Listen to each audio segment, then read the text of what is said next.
In every battle, there's the moment between chaos and clarity. Today, we dissect that moment. This is a GDF strategic review, Leviathan's Gambit. This critique examines the scene breakdown for the Leviathan's Gambit, focusing on the GDF's catastrophic failure to anticipate the strategic coordination of the Abyssal Titans.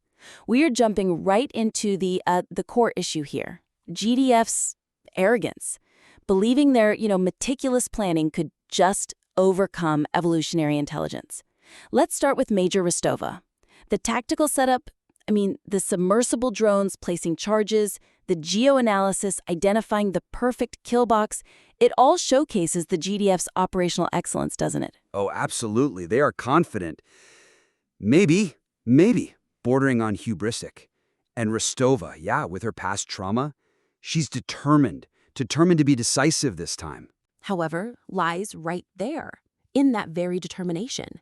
The weakness of the meticulously designed ambush lies in Major Rostova's assumption of unitary predictable monster behavior, showcasing her post-trauma strategic rigidity. That's a really crucial distinction. We know her defining code is never hesitate again. And that ethos, it drove the entire flawless execution of the trap against Leviathan itself. But if the source material establishes the Abyssals have this capacity for advanced strategic coordination, especially after, that weird alliance thing in Hong Kong, why did Rostova let her determination become such a blinding tactical weakness? The weakness is exactly that. The GDF plan focused entirely on containing and eliminating Leviathan, the primary target, but it completely failed to account for a secondary response, a defensive response, the unexpected emergence of Trenchbreaker from that hidden crevice. Rostova prioritizing the swift, decisive action, that countdown clock. She basically overrides any sliver of caution, any contingency planning. I agree. And the dramatic irony requires us, the audience, to see she chose this failure. But, if we show her dismissing a genuine threat, does that risk making her look just, incompetent? Rather than tragically flawed? Her character needs to stay sharp, right? A brilliant commander whose trauma drives her to ignore low-probability data for, guaranteed results? That's a critical abystinchen, yeah. We need to strengthen the personal stakes, the irony, by showing Rostova deliberately overriding a low-probability contingency model. This really emphasizes how her trauma leads directly to the tactical defeat. It turns her perceived strength, her decisiveness, into the very cause of this defining GDF loss. It's not incompetence. It's a fatal over-reliance on mechanical certainty. Okay, so use a visual cue then to sort of externalize that internal conflict? Exactly. For instance, we could introduce just a brief nonverbal beat. The holographic projection for the fjord, maybe it displays a faint, low-probability seismic anomaly near that specific crevice where Trenchbreaker was hiding. Rostova's intensely focused on the countdown, right? She sees this ambiguous alert flash red on her periphery maybe, but dismisses it. A sharp gesture, impatient. Prioritizing Leviathan's confirmed trajectories. Yeah, that works perfectly. It's a moment of deliberate choice.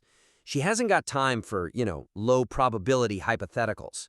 And in that split second, she trusts her aggressive doctrine over the enemy's intelligence, which is the thematic cornerstone of her arc, really. That visual just showcases her defining flaw, that psychological compulsion, action over analysis. And it seals the trap, not just for Leviathan, but for the GDF itself. That tragic choice then sets the stage perfectly for the next crucial realization, which falls to Dr. Tanaka. Rostova's failure was tactical, sure, rooted in character flaw, but the resulting systemic failure of the GDF, that lies in their inability to analyze data fast enough, their adaptation speed. Right, and that brings us straight to the thematic core of the conflict moving forward, doesn't it? The human command chain realizing they aren't just fighting big beasts, they're fighting, evolutionary intelligence, strategy. Precisely. So let's look closely at Dr. Tanaka's data analysis. His eventual realization is absolutely key. It establishes the whole thematic core of the series, this idea that humanity's inferior adaptation speed is their greatest vulnerability. What I admire about the existing draft, actually, is the intensity. The payoff when Tanaka finally analyzes those intricate energy readings and gets to that chilling conclusion. It's powerful. However, to maximize the impact of that central theme, humanity's inferior adaptation speed when facing evolutionary intelligence, the realization that abyssals use strategy, not instinct, really should be accelerated within Dr. Tanaka's analysis. The weakness of the current structure is that Tanaka's chilling epiphany, that line, they are coordinating. This isn't instinct, it's strategy. It only happens after Trenchbreaker has already absorbed the blast, and the Pacific Fleet is already being wiped out. It just makes the GDF command look purely reactive, like they only understand the threat in hindsight. Yeah. It kind of dampens the thematic shock, because the audience realizes the monsters were thinking steps ahead during the post-mortem, not during the actual crisis. It feels like an autopsy, doesn't it? Rather than a terrifying moment of prophetic dread. We need them to see the abyssal's intelligence before the disaster fully unfolds, even if they're powerless to stop it because of Rostova's rigidity. That makes sense. Yeah, it elevates the tension from will our trap work, to we know the trap will fail, but we can't stop the catastrophic consequences. Much heavier. So the suggestion then is to set up the strategic defense as a terrifying, data-driven prediction based on preceding scientific discovery. The source notes mention Leviathan is doing this terraforming thing, strategically altering the fjord's landscape, making it more suitable for abyssal activity. Well, if they're reshaping the environment like that, Then a strategic defense asset, like Trenchbreaker, should be highly probable accompaniment, shouldn't it? It follows logically. exactly, it should be something they could have predicted. Okay, so building on that, we could push the scientific discovery part. Make it happen right as the trap is being armed. So instead of Tanaka just being tense, he and Dr. Thorne are maybe struggling to process a correlation between Leviathan's specific energy signature and maybe a recently documented abyssal defensive signature they've seen elsewhere. That correlation is the prediction. Right. For a concrete example, in the moments just before Rostova gives the detonation order, show Dr. Thorne frantically adjusting their data goggles. Not just nerves, but because the sensors are suddenly pulling up that correlation data. This allows Tanaka to realize, right then, in real time, that Trenchbreaker's inevitable arrival confirms a devastating missed prediction, not just blind surprise. Wow, okay. That is significantly more devastating. It shifts the horror completely. The thematic point isn't just that they were surprised by another monster, but that their analytical speed, the thing humanity prides itself on, was flat out inferior to the enemy's strategic foresight. They had the data. They just couldn't process the true meaning, the coordination, in time. It proves humanity is just too slow to adapt. It's the difference between being a victim of, bad luck and being a victim of calculated superiority. That realization that they should have seen this coming is far more powerful for the audience and definitely for Tanaka's future arc. Which brings us nicely to our final point of critique, the pacing of the immediate fallout. We've established the tactical failure, Rostova's rigidity, and the analytical failure, Tanaka's delay.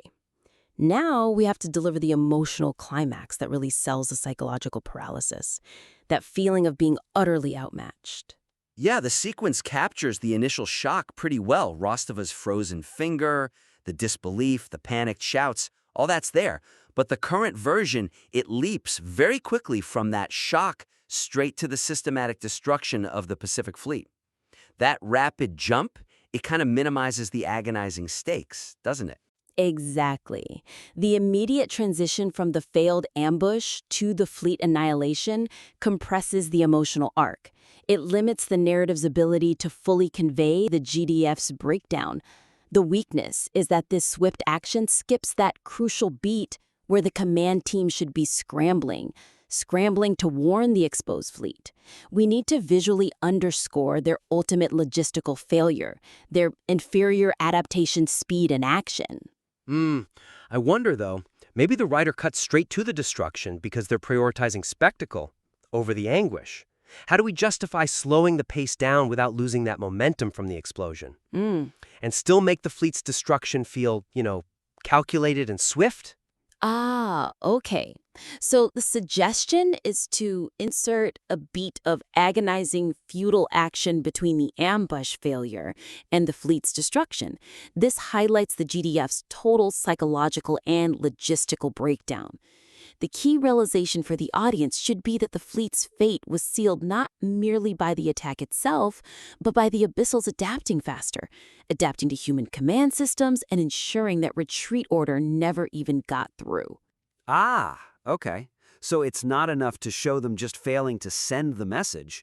We need to show the enemy actively preventing the message, using the GDF's own explosive power against their logistics? Precisely. We extend the chaos in the command center, show Rostova furiously trying to issue a desperate fleet retreat command only to get immediate catastrophic feedback. Nothing. Silence. Worse than silence. Dr. Thorne and Tanaka should be pointing frantically at their energy readings, confirming Trenchbreaker didn't just survive the blast, it weaponized it. Its obsidian shell absorbed that massive directed energy and is now repurposing it, generating a widespread, focused EMP or comm jamming field centered right on the fleet's comm lines. Whoa, okay, that's a huge shift. That tactical adaptation ensures the annihilation of the exposed fleet is the calculated, strategic consequence. The Abyssals deliberately disrupting GDF logistics. The destruction isn't just massive damage anymore. It's confirmation of superior intellect. It really elevates the conflict from just a physical battle to a war of adaptation speed, evolution staring back. Absolutely.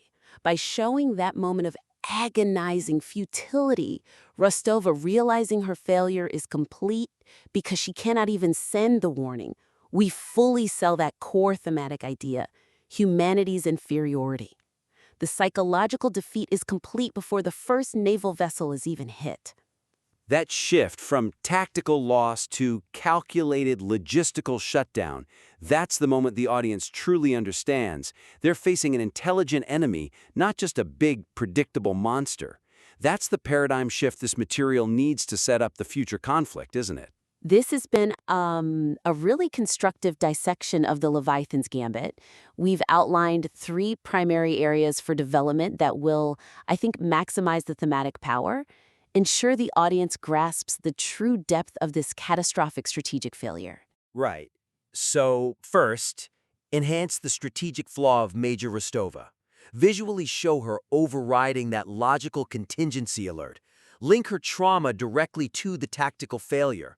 Emphasize her rigidity. Second, accelerate Dr. Tanaka's strategic realization. Move it to the moment before detonation. Transform it from hindsight into that prophetic dread, underscoring humanity's slow analytical speed. And third, Utilize that moment of agonizing feudal action in the command center, the comm jamming sequence. Enhance the emotional impact of the fleet's destruction and fundamentally prove the Abyssals can weaponize human logistics. Show their superior adaptation. implementing these 3 changes? Yeah, it'll elevate this whole sequence. It moves from just a narrative about a massive tactical failure to, well, a paradigm-shattering moment where GDF's arrogance is broken by the realization that they are facing evolution staring back at them. Observation logged. Strategic review concluded.